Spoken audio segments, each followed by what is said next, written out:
여러분 반갑습니다.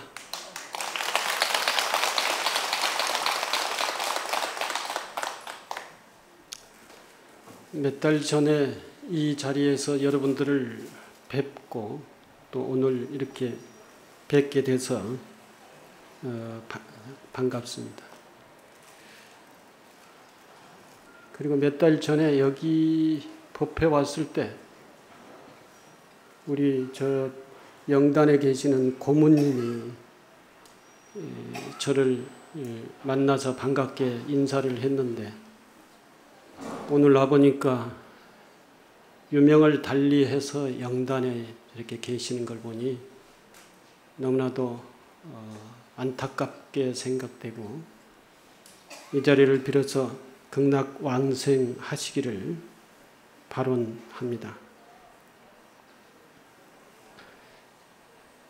오늘 관음제일이라서 관세음보살에 대한 이야기를 좀 하겠습니다. 관세음보살 하면은 너무나도 우리의 익숙하고 또 너무나도 친숙한 그러한 보살임에도 불구하고 실제 관세음보살이 어떤 분인가라고 하는 그런 부분에 있어서는 많이들 단편적으로 한 부분만 알고 계시는 분들이 많이 있습니다.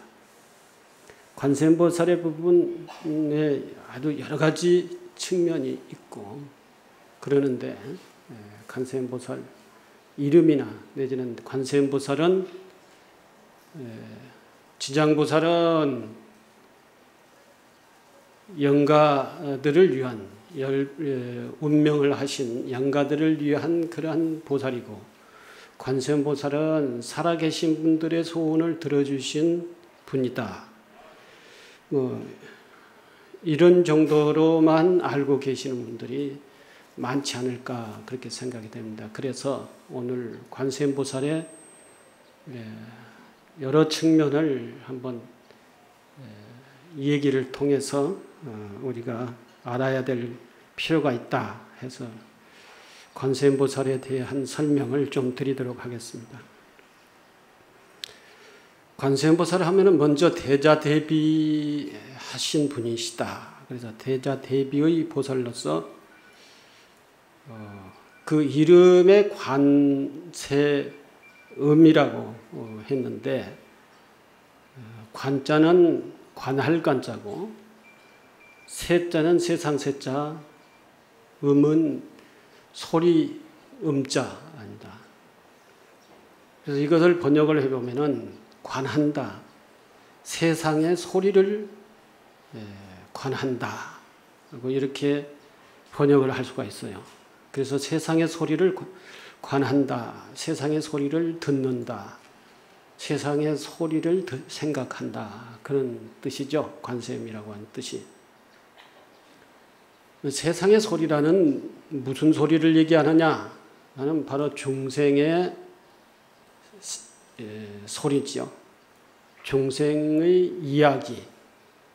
중생의 이 얘기하고 있는 그 중생의 소리를 음이라고 그럽니다. 소리음이라. 중생의 이야기를 듣는 세상의 중생의 이야기를 듣고 관하는 듣고 이렇게 생각을 하고 그것을 대자대비한 마음으로서의 섭수하고 보살피는 대자대비를 베푸는 그게 이제 대자대비 관세음 보살이다라고 하는 뜻입니다. 그러면 중생의 소리가 어떤 소리인가? 중생이라고 하는 것은 이 윤회, 육도 윤회 속에서 고통받고 살아나가는 그러한 생명들을 중생이라고 하기 때문에 그 중생의 고통의 소리를 듣고 그걸 관하고 그것을 분별하고 그것을 판단을 해서 중생이 무엇을 원하고 있는가, 중생이 부처님들이나 불보살님에게 뭘 원하고 있고 어떠한 고통의 이야기를 하고 있는가, 이것을 관세음보살은 그 다 살펴서 들어보시고 그 중생의 근기에 맞게끔 각 중생의 입장에서 발언하는 그 발언의 내용에 맞게끔 하나하나를 이렇게 보살피신다라고 하는 그런 특징을 가지고 있는 분이 관세음보살이다. 그래서 대자대비 관세음보살이라고 이렇게 얘기합니다. 중생이 괴로울 때 그 이름을 외면 구제를 구하면 우리가 관세음보살하고 기도를 하면 그러면서 발언을 하면 축원을 하면은 곧 자비로서 사람들이 고뇌를 없애고 구해준다라고 해서 구고구난 관세음보살이다. 고통과 환난을 이렇게 고통과 환난으로부터 중생을 구제해 주신다 해서 대자 대비 구고구난 관세음보살이다고 그럽니다.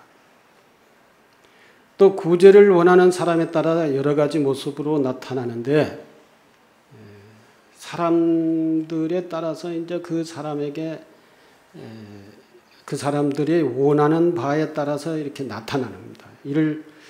이렇게 여러 가지 여러 사람들이 여러 중생들이 원하는 바가 다 다를 것이죠. 여기 계신 분들도 어떤 분은 아프니까 빨리 쾌차를 해달라라고 이렇게 발언을 할 것이고 어떤 분은 생활에 경제적 고통이 있으니까 경제적 고통으로부터 벗어나게 해달라고 이렇게 발언을 하는 분들도 계실 거고 어떤 분은 내가 오래 살게 해달라라고 이렇게 발언을 하는 분도 있고 어떤 분은 우리 손자가 또는 우리 자식이 학교를 가야 되는데 아주 좋은 학교에 합격하게 해달라 이렇게 원하는 그 원들이 가지가지라는 거예요. 가지가지. 이 가지가지 다 사람들이 같은 공동으로 발언하는 공동 발언의 내용도 있겠지만 그냥 그 사람들의 각 사람들에 따라서 다 다른 발언을 하고 있다는 거예요. 요구를 하고 있다는 거예요. 그 요구에 따라서 관세음보살이 잘 이렇게 자비를 베푸신 그런 분이다 해가지고 보문시헌이라고 그래요. 보문시헌. 이게 각종의 요구에 의해서 그 요구에 응해 나타나는 각종의 모습으로 나타나는 분이라 해가지고 보문시헌이다라고 이렇게 얘기를 합니다. 그런 얘기가 있지 않습니까? 백의 관세음보살이라고 하기도 하고 대자대비 관세음보살이다 하고 구고구난 관세음보살이다 하고 천수 관세음보살, 천안 관세음보살 이걸 합해서 천수 천안 관세음보살이라고 하고 11면 관세음보살, 준재 관세음보살, 마두 관세음보살, 여일운 관세음보살 이게 관세음보살의 그 관세음보살의 앞에 붙은 수식어가 아주 다양합니다. 그래서 천수천안이 붙을 때는 중생을 구제하시는데 중생에게 자비를 베풀어 주시는 데 있어서 천안 이게 우리는 주로 이제 모두가 다 평등하게 이렇게 눈이 둘이잖아요. 그런데 관세음보살 눈이 천개라는 거예요. 천개. 천개라는 의미는 뭐냐? 모든 중생들을 하나도 차별하지 않고 모든 중생들을 다 살펴보신다는 거죠. 살펴보신다라고 하는 의미에서 천안이고 살펴보는 것으로서 끝나는 게 아니라 모든 중생들을 살펴보시고 그 중생들의 상황에 따라서 보살펴 주신다. 손으로서의 보살펴 주신다. 자비의 손으로서의 자비를 베풀어 주신다라고 해서 천명이라고 하는 숫자는 무량한 숫자를 얘기하는 거예요. 무량한 중생들에게 무량한 손을 가지고 자비를 베풀어 주신다라고 하는 의미에서 천수라고 부릅니다. 그래서 천눈으로서의 살피시고 천수로서의 천눈으로서의 보살펴 보시고 천눈으로서의 보살펴 주시는 그러한 분이다 해서 관세음보살이다고도 하고 11면 관세음보살이다, 여의론보살이다, 준재보살이다, 마두보살이다, 이렇게 여러 가지 이름이 있어요. 33응신이다 그러죠. 33 관세음보살이 변화해서 나타나는 그 모습이 33가지이다. 그렇게 그런 뜻에서 33응신이다 그렇게 얘기를 합니다. 그래 어떤 분에게는 의사로서 나타나고 어떤 분에게는 아주 자비로운 보살로서 나타나고 어떤 분에게는 선생으로서 나타나고 어떤 분들에게는 아주 이 경제적인 물질을 베풀어주는 그런 사람으로서 나타나고 그러는 것이죠.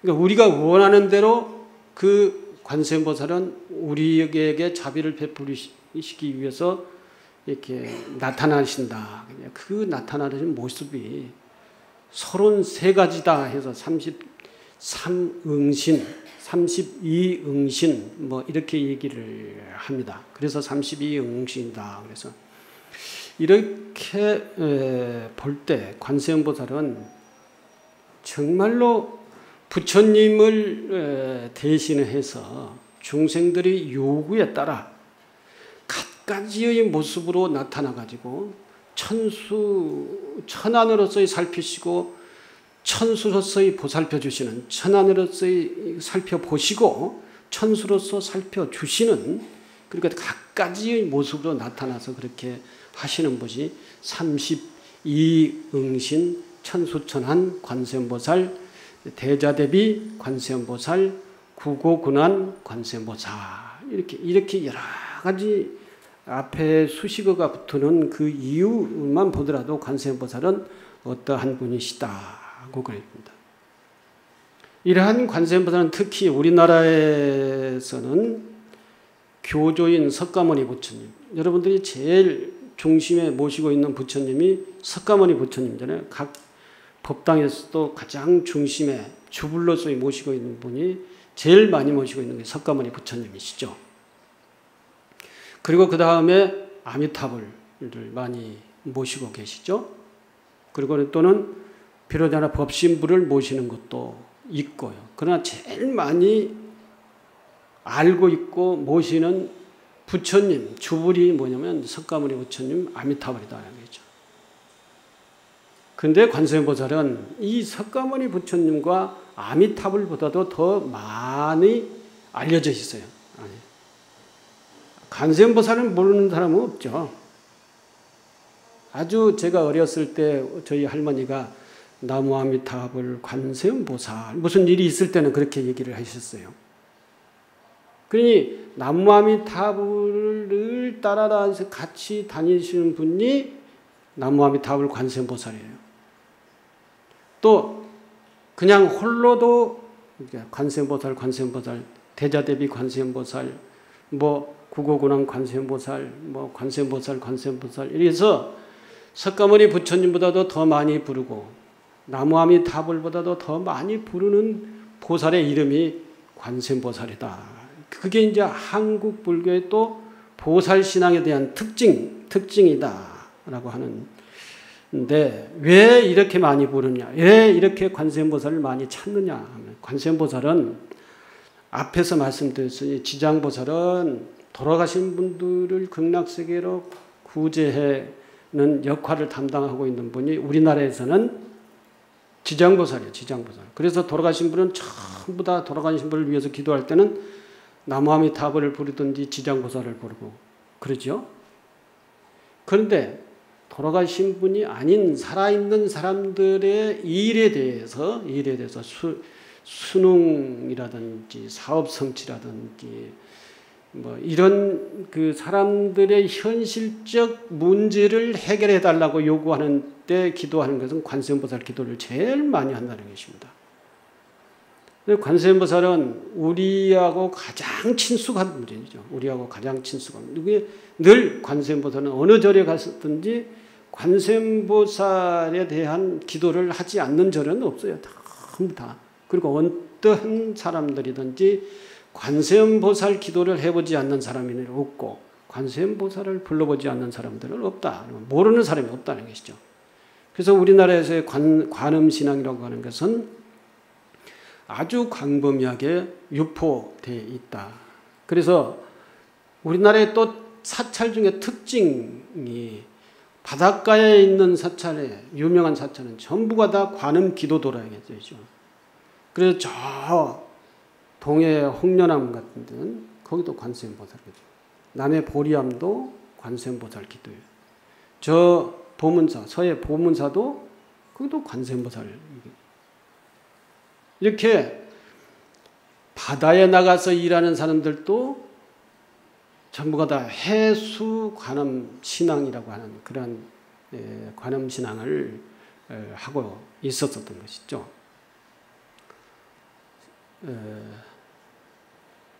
내가 몇 시에 시작을 했나요? 15분에 시작했나? 10분에 시작했나? 10분에 했잖아. 4, 50분 하라고 그러던데 한 30분 했으니까 반 했네요. 제가 오늘 하고 싶은 얘기가 많은데 밤도 못했습니다. 아직까지. 어쨌든 이처럼 관세음보살은 우리나라에서는 광범위하게 관음신앙이 유포되어 있고 모르는 사람이 없고 관세음보살 기도를 하지 않는 절이 없다라는 것입니다. 조계사도 그렇대요. 일요일 법회는 사람들이 관음제일 법회보다도 일요 법회보다도 관음제일 법회 때 사람들이 더 많이 나온다고 그래요.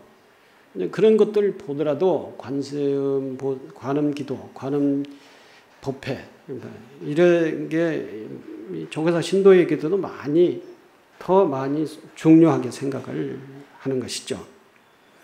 그리고 경전에 보면은 관세음보살에 대해서 얘기하는 경전이 거의 없습니다. 대성경전 중에 반야경전에서도 우리가 아까 금방 반야신경 독송을 했죠. 그 제일 첫 구절이 뭐예요?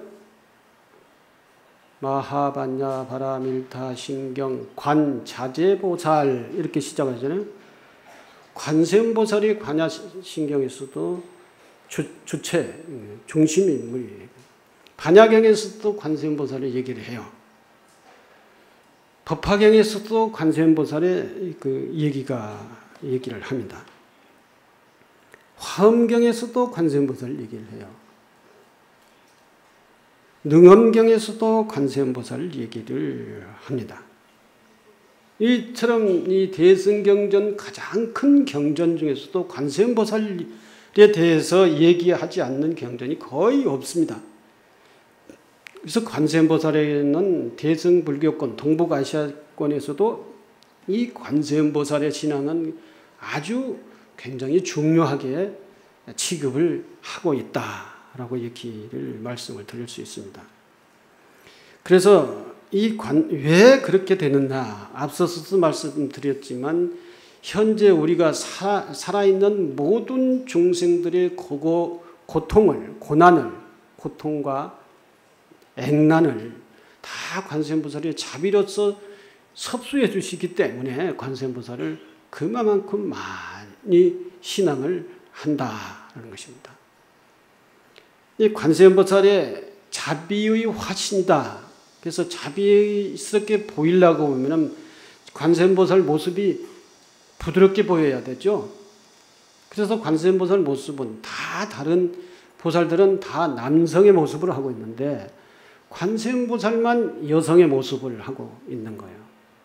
그것은 바로 대자대비한 모습을 몸으로서 나타내기 위해서 어머니의 모습으로서 이렇게 여성의 모습으로서 나타나는 게 관세음보살 뿐이에요. 다른 보살들은 전부 다 중성 내지는 남성이에요. 중성매년 남성입니다. 관세음보살만 확실한 자비스럽고 부드러운 아름다운 여성의 모습으로 나타나고 있다라고 하는 것입니다. 이렇게 관세음보살에 대해서 여러 가지 그 의미가 있습니다. 그리고 관세음보살은 어디에 계시는 분이시죠? 네? 우리 마음속에 계시는가요? 관음전에 계시는가요? 근데 경전에서는 물론 첫째가 우리 마음속에 계시는 분이시죠. 법당에 계시는 분이시고 관음전에 계시는 분이시고 또 원통전에 계시는 분이시죠. 원통전, 관음전, 원통전. 원통전이 어디 있는지 혹시 기억나세요? 제 기억으로 원통전은 여러 사찰에 이제 원통전이 있는데 제일 유명하게 많이 흔히 볼 수 있는 원통전이 아마 이 낙산산 홍련암 가기 전에 원통전이 있어요. 기억나십니까? 거기 원통전이 있습니다. 거기가 관세음보살을 모시는 것이에요. 그리고 홍련암은 의상대사가 관세음보살과 인연이 있는 그 장소라 해가지고 거기 홍련암의 바닷가에다가 이렇게 법당을 짓고 관세음보살을 모시고 거기에 기도를 많이 하죠. 그래서 관음전, 원통전 여기에 모시는 분인데 사실 경전에서 보면은 보탓 아까산과 인연이 있는 거예요. 보탓 아까산이 우리나라에는 어디입니까? 오늘 낙산사 주지스님이 나한테 와가지고 한턱을 내야 될 것 같아요. 낙산사 설명을 이 홍보를 엄청 해주는 거예요. 낙산사, 낙산, 보타 낙하산이라고 하는 그러한 이름으로서 낙산사, 낙산이라고 그래요. 거기 그 산을 보타 낙하산이다. 그리고 중국에 가면은 낙하산, 보타 낙하산이라고 하는 그 섬이 있죠. 네, 가보셨어요? 다른 분들은 대답 안 하는 거 보니까 보타락가산, 낙산사는 가보셨으리라 생각을 하고 중국의 보타락가산은 안 가보셨나 봐요. 그래서 경전에 보면은 보타락가산을 그 근거지를 두고 있다라고요. 중생에게 일체의 두려움이 없는 마음을 베푼다. 시무예자. 그래서 두려움을 없애주는 것이다. 두려움이란 뭐냐?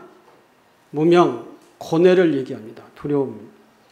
무명, 고뇌, 그러니까 액난과 고난을 없애주는 분이라고 해서 시무예자, 무예를 없애주는 분이라 해서 시무예자라고 그러고, 자비의 상징이라고 해서 대자성자라고 해요. 대자성자라고 하기도 하고, 세상을 구한다고 해서 구세대사라고 얘기도 합니다. 그러면서 모든 사람들이 요구에 응해서 여러 가지 모습으로 이렇게 나타난다고 해서 보문시헌이다고도 그렇게 얘기를 하죠. 그리고 왼손에 연꽃을 들고 있는 모습이라든가 감로병을 들고 있기도 하며 대개 여성의 모습으로 시연을 하고 늘 흰옷을 즐겨 입음으로써 백의 관세음보살이라고 하는데, 이 보살은 흰옷을 입고 있는 이유는 깨끗함을 나타내는 것이죠. 청결함, 깨끗함 나타내고,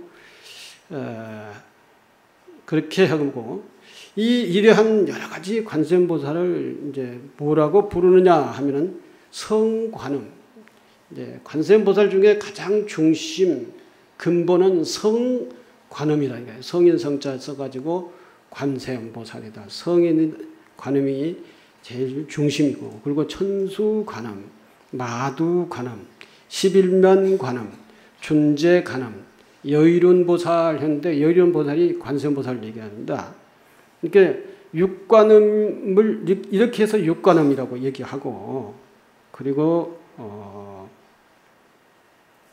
청경관음, 양묘관음, 대륜관음, 수월관음, 만월관음, 군다리관음. 많이 한 번씩 천수경에서 들어본 단어죠. 이 전부가 다 이게 관세음보살을 얘기하는 거예요. 그래서 천수경은 관세음보살이 중심이에요. 천수경은. 그 천수경은 자비사상이 중심이고, 천수경은 또 그 중심의 보살이 관세음보살이라는 거죠.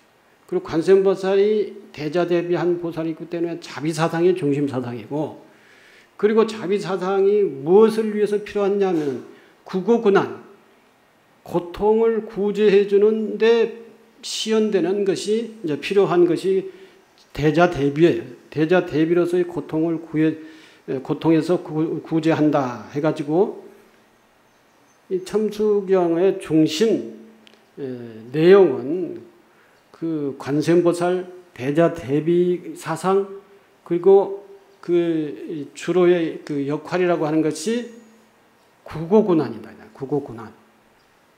고통과 액난을 구제하는 역할을 하는 경전이 천수경이라는 거예요. 그래서 우리는 우리의 삶의 고통과 액난이라고 하는 것이 늘 상존하기 때문에 늘 기도할 때 천수경을 제일 먼저 읽는 것은 관세음보살이 자비를 베풀어서 나의 이 고통과 액난을 다 소멸해 주십시오. 천수경 독송의 이유가 바로 그겁니다. 이유가. 그런 것을 알고 천수경을 다 독송을 하시겠지만, 이처럼 우리의 신앙과의 관계는 관세음보살은 떼어내려야 떼어낼 수도 없는 그러한 것이다. 그래서 관음 기도를 제일 많이 하는 것이다 라고 하는 것입니다. 그럼 여기서 한 가지 관세음보살이 얼마나 위실력이 있는 분인가 라고 하는 것을 말씀을 드리기 위해서 하나의 1940년대에 있었던 실례를 하나 들어드리겠습니다.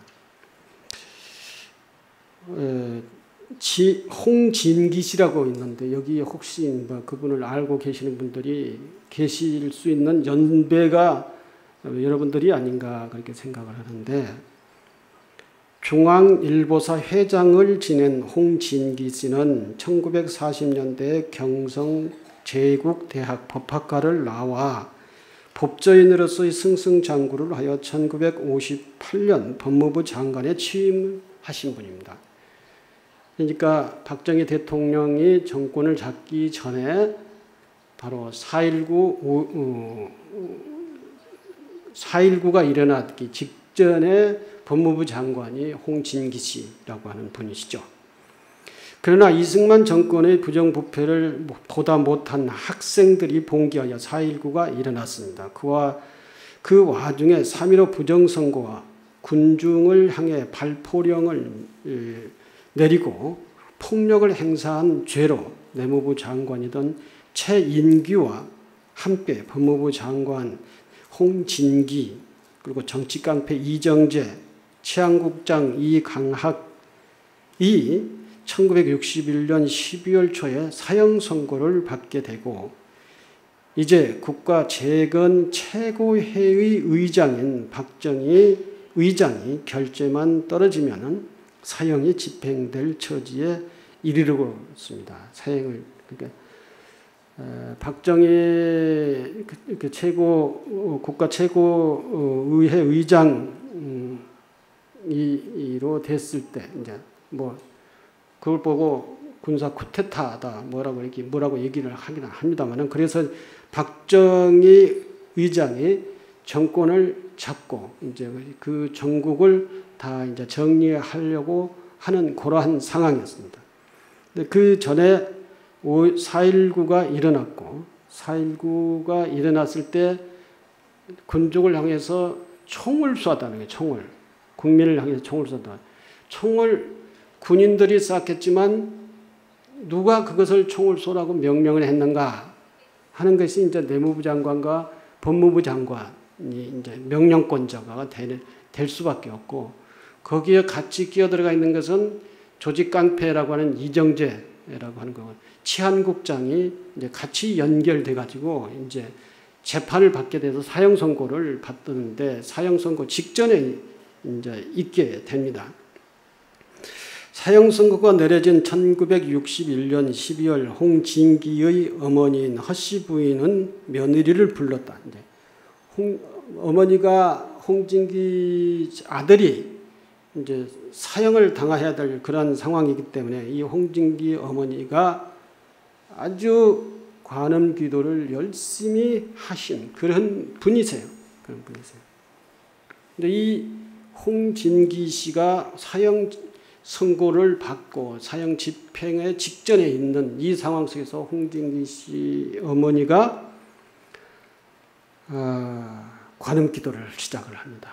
관음 기도를. 그 관음 기도를 시작하기 전에 홍진기의 부인을 며느리를 불러다 놓고 애미야 미안하다. 모든 게 내 책임이다. 이런 상황이 벌어지게 된 건 내 책임이다. 네가 이 집안의 며느리로 들어와 남편이 사형 선고를 받았으니 얼마나 가슴이 아프겠느냐. 나 또한 아들이 죽을 목숨이 되었으니 더 이상 살아있어 있는 목숨이 아니다. 너나 나나 같은 그런 심정이다. 그러니 뭐 이렇게 해서 뭐라고 얘기했겠죠. 오늘부터 나는 너에게 부탁한다. 냉수 한 그릇을 떠와라. 며느리가 물을 떠오자 허씨 부인은 쪽진 머리를 푼 다음 과일을 꺼내어서 그 헤친 쪽진 머리를 가위로 쏙쏙 잘라버립니다. 여자가 쪽진 머리에 풀로 가위로 그 머리를 잘라버리는 것은 어떨 때 잘립니까? 가위로 자기 머리를 잘라버릴 때. 요즘은 막 매일 치니까 상관없는데 그전에는 머리 안 쳤잖아요. 목을 쩍 쪘지. 그래서 그 머리를 싹둑 잘라버렸다는 거죠. 그럼 어떨 때 그렇게 잘라버린 거예요? 경험이 있으세요? 여러분들? 없어요? 일편단심이었나? 모든 일에 일편단심이었는가 보마. 여자가 마음이 바뀔 때, 또 대단한 생사의 결단을 할 때, 이때 자기 머리를 잘라버리는 것이죠. 그 결의의 표시예요. 머리를 자른다는 거. 예. 스님들이 출가를 해서 삭발을 할 때, 이것도 부처님과의 영원히 함께 하겠다라고 하는 그런 결의가 아니면은 출가를 할 수 없고 출가해서 삭발을 다 해버리잖아요. 머리를 자른다. 요즘은 뭐 한 달에 한두 번은 머리 자르죠. 여자가 남자를 바꿀 때 머리를 친다고 그래요. 머리를 쇼카트로 치고 있는 사람은 그 사람은 반드시 뭐 있다? 바꿨다? 요즘은 그렇게 얘기를 하면 안 되죠. 이 딱 잘라가지고 한 주먹을 쥐고 이 머리카락을 며느리한테 주면서 내가 간수해라. 그리고 앞으로 7일 동안은 나를 찾지 말아라. 나는 이 방에서 나가지 않을 것이니 만약 죽을지라도 7일이 지난 다음에 이 방문을 열도록 하여라. 7일 안에 내가 굶어 죽든지 뭐 하든지 해서 죽는 어떤 모습이 보이더라도 7일 전에는 이 방문을 열지 말라 그랬어요. 물 한 그릇만 떠다서 그 방문에다 갖다 놓고 문을 닫아라. 그리고 안에서 문을 걸고 7일 동안은 절대 이 방문을 열지 마라 그랬어요. 나는 이 방에 나가지 않을 것이니 만약 죽을지라도 7일이 지난 다음에 이 방문을 열도록 하라. 7일이 지나 내가 살아있을 그때는 내가 살아있는 상황이 되면은 모든 문제가 해결될 것이다. 이렇게 딱 결심을 한 것이죠. 죽기 아니면 살기다. 죽을 각오를 하고 딱 관음기도에 들어가니까 허씨 부인은 눈물을 씻고 있는 며느리를 내보내고 문을 닫았다. 그리고 단정히 앉아 관세음보살을 부르기 시작했다. 하루 이틀 사흘이 시간이 흐르고 날이 가도 방문은 열 줄 몰랐다. 나흘 닷새 엿새 불안해지며 며느리는 방문 밖을 서성해. 방문 밖을 6일째 되는 날 방문 밖에서 사람의 인기척이 있는가 없는가 이것만 살피는 거예요. 그러니까 가보면은 시어머니가 관세음보살을 부르고 있거든요. 아, 살았구나. 그럼 확인하고 마음을 또 그 다음에 가가지고 이상한 생각이 들면 가서 확인해버려. 또 관세음보살을 부르는 소리가 들으면 아, 살아계시는구나. 그리고 안도의 숨을 쉬고 이것을 6일까지 계속 했단 말이죠. 이때에 그분이 시어머니가 허씨 부인이 어떻게 기도를 했느냐? 어떻게 기도를 했나? 그때 기도의 방법을 이렇게 했다라고 하는 것을 얘기를 해드리겠습니다. 여러분들도 정말로 절체절명의 어떠한 상황이 생기면은 이렇게 기도를 하시라니. 그러면 그 기도가 성취가 된다. 첫째, 관세음보살 연불 기도를 하려면은 4가지의 단계가 있어요. 첫 번째 칙명연불, 두 번째 관상연불, 세 번째 관상연불, 네 번째 실상연불이라는 이 과정이 있습니다. 첫 번째 칙명연불은 뭐냐? 관세음보살을 일심으로 부르는 거예요. 일심으로 부르고 그 관세음보살을 부르는 그 소리를 자기 귀로 듣는 겁니다. 듣는 거예요. 그 부르고 듣고 부르고 듣고 부르고 듣고 그러면서 어떠한 생각도 하지 않는 것이죠. 부르는 소리를 자기가 듣고 그 다음에 관세음보살, 자비스러운 관세음보살의 그 거룩한 모습을 생각해요. 그래서 마음속으로 관세음보살의 거룩한 모습을 생각하면서 그 이름을 부르고 그 이름을 듣고 생각하며 부르고 듣고 생각하며 부르고 듣고 이렇게. 그러면은 이런 상황이 일심으로 진행이 되면은 마음에 번뇌망상 쓸데없는 생각이 치고 들어올 길이 없는 거예요. 치고 들어올 길이 없어요. 아시는 분은 아시겠지만 이렇게 기도를 관세음보살 염송 기도를 하려면 이런 방식으로 하는 겁니다. 이런 방식으로. 관세음보살의 모습을 일딱 정하는 것이죠. 백위관세음보살이냐 아니면 여의론 관세음보살이냐 아니면 총천연색 관세음보살이냐 아니면 우리 법당에 계시는 관세음보살이냐 뭐 이제 딱 이렇게 자기 인식이 각인된 그 관세음보살을 딱 마음속으로 마음의 눈으로 바라보는 것이죠. 그리고 그 이름을 부르는 거예요.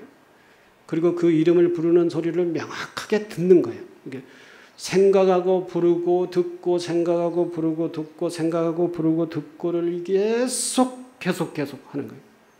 아무 생각도 없이요. 부르고 듣고 그러면서 그 다음 단계는 뭐냐면 그 관세음보살이 우리에게 자비를 베풀어 주는 그 모습을 생각을 하는 것이죠. 아픈 사람에게 그 약병을 가지고 와서 관노수를 부어 그 아픈 환자를 치료하는 모습을 생각한다든가 아니면은 어려운 과정, 고통에 처해 있는데 거기 가가지고 자비를 베풀어 이 고통스러운 중생을 이게 건져내는 모습이라든지 아니면은 현실적으로 우리가 자비를 베풀어서 구제하는 그 모습 이런 그 살아서 움직이는 관세음보살이 중생에게 자비를 베풀어서 중생의 고통을 구제하는 그 모습을 계속 생각하고 지금 내가 얘기를 했지만 3단계까지 간 겁니다. 3단계까지. 첫째는 관세음보살을 부르고 들으라. 이게 첫 번째 칙명연불이라는 거예요. 두 번째는 관세음보살을 생각하면서 마음의 눈으로 관세음보살 모습을 보면서 부르고 들어라. 두 번째죠. 세 번째는 관세음보살이 그냥 모습만 생각하는 게 아니라 그 관세음보살이 살아 움직이면서 중생을 제도하는 모습을 생각을 하면서 관세음보살을 부르고 그 부르는 소리를 들어라. 얘기죠. 세 번째죠. 이게 세 번째를 하게 되면은 그 다음에 어떠한 경지가 나타나게 되느냐 하면은 연불산매에 들어갈 수 있어요. 연불산매에 들어가서 아무 생각 없이 관세음보살의 그 자비스러운 모습을 생각하고 보면서 부르고 듣고 생각하고 부르고 듣고 하면서 그 관세음보살의 거룩한 모습에 감동을 하면서 그 감동스러운 목소리로 관세음보살을 부르고 감동스러운 목소리를 들으라는 얘기죠. 들어요. 이것이 계속 반복되면 나중에 어떠한 상황이 벌어지게 되냐면은 눈물이 나옵니다. 눈물이. 왜? 관세음보살 그 자비한 모습에 감동의 눈물이 나와요. 그리고 자기의 자비스럽지 않는 포악스러운 자기 살아왔던 그 과정, 탐지치 삼독심을 이렇게 부리면서 살아왔던 모습이 반성이 되는 거예요. 반성. 자비한 관세음보살의 모습을 보고 그 자비행에 감동해서 감동하는 목소리를 부르고 감동한 목소리를 귀에 들리면은 그때는 눈물이 나온다. 눈물이 나와서 거기에서 자기가 살아오는 과정 속에서 잘못했던 모든 것들이 되살아나면서 참회하는 마음이 돼. 잘못 살아왔구나. 내가 이렇게 고쳐야겠구나. 라고 하는 그런 참회하는 마음에서 관세음보살의 거룩한 모습, 그게 감동해서 참회하는 눈물과 감동하는 눈물이 같이 나오게 된다. 그러겠죠. 이때 이 과정을 겪으면은 이 과정에서 업장소멸이 되는 거예요. 업장소멸. 참회의 눈물과 감동의 눈물이 동시에 나오면서 업장소멸이 돼요. 이 상황에서는 일체의 번뇌망상이 자기 마음속에 들어올 수가 없어요. 이미 관세음보살의 자비스러운 모습에 감동했고 자기의 잘못을 뼈저리게 느끼면서 그걸 잘못했다는 참회의 마음과 동시에 진행이 되기 때문에 쓸데없는 번뇌망상이 치고 들어올 수가 없어요. 여기는. 이것이 계속 깊어지면 연불산매에 들어간다. 연불산매가 깊어질수록 자기의 모든 업장이 소멸돼. 그리고 이것이 계속 지속되면은 연불산매에서 오매이려라고 하는 과정으로 넘어가게 된다. 오매이려. 산매는 연불할 때만 아무 생각 없이 연불에 집중하는 것을 연불산매라 그러고, 오매이려는 연불할 때나 하지 않을 때나 잘 때나 화장실 갔을 때나 밥 먹을 때나 다 관세음보살 부르고 듣는 이 생각밖에 없는 거예요. 이것이 계속 연결돼요. 여러분들 다 경험을 했었죠? 언제 경험을 했느냐? 여러분들 다 연애해 보셨죠? 연애 안 해보셨어요? 그럼 사랑해 보셨죠? 사랑? 누군가는 사랑해 봤을 거예요. 남편을 사랑했든지 남자를 사랑했든지 자식을 사랑했든지 딸을 사랑했든지 사랑을 해봤을 거예요. 내 목숨과도 바꿀 수 있는 그 대상의 사랑이 있었을 거예요. 분명히. 그 사람에 대해서, 그 사랑의 대상에 대해서는 밥 먹을 때도 생각나고 잠자 누워있으면 더 뚜렷이 생각나고 화장실 가 있을 때도 그 대상에 대해서만 생각이 나고 이런 거 없었어요? 없었어요? 있었죠? 이게 오매이려야. 이게 오매이려. 앉으나 서나 자나 깨나 오직 당신 생각. 이런 노래도 있잖아요. 그런 상태가 오매이려야. 이 그런 상태가 되면은 오직 관세음보살이라고 하는 그 생각만 되고 느끼고 자비스러운 관세음보살 그리고 나의 잘못에 계속적으로 뉘우치는 이 생각이 계속 지속되면은 오매이려가 지속되면은 그때는 업장소멸이 다 되는 거예요. 내 마음속에 있던 모든 어두운 업장이 다 녹아내리면은 그때의 기도 성취가 이루어지는 거예요. 그때 관세음보살이 감동하고 관세음보살이 자비를 베푸는 거예요. 자기 업장 소멸을 다 소멸시켰을 때 관세음보살은 베푸는 거예요. 그때 기도 성취가 일어난 거예요. 이 허씨 부인이 그 상태까지 간 거예요. 자식이 죽는다는데, 사형당한다는데, 총살당한다는데 그 앞에서 어떠한 생각도, 어머니는 어떤 생각도 있을 수가 없다. 오직 관세음보살. 관세음보살밖에 없다. 내가 빽쓸 때는 관세음보살밖에 없다. 관세음보살, 우리 아들 살려주세요 하면서 일주일 동안 밥을 먹지 않고 잠을 자지 않고 계속 기도를 했다는 것입니다.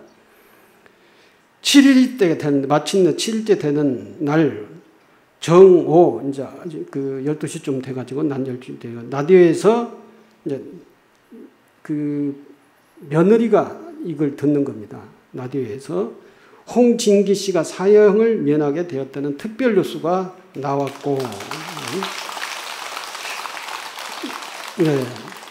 이때의 반가움을 주저할 수 없었던 며느리가 허씨 부인의 방문을 열며 소리쳤다. 어머니, 아범이 살았습니다.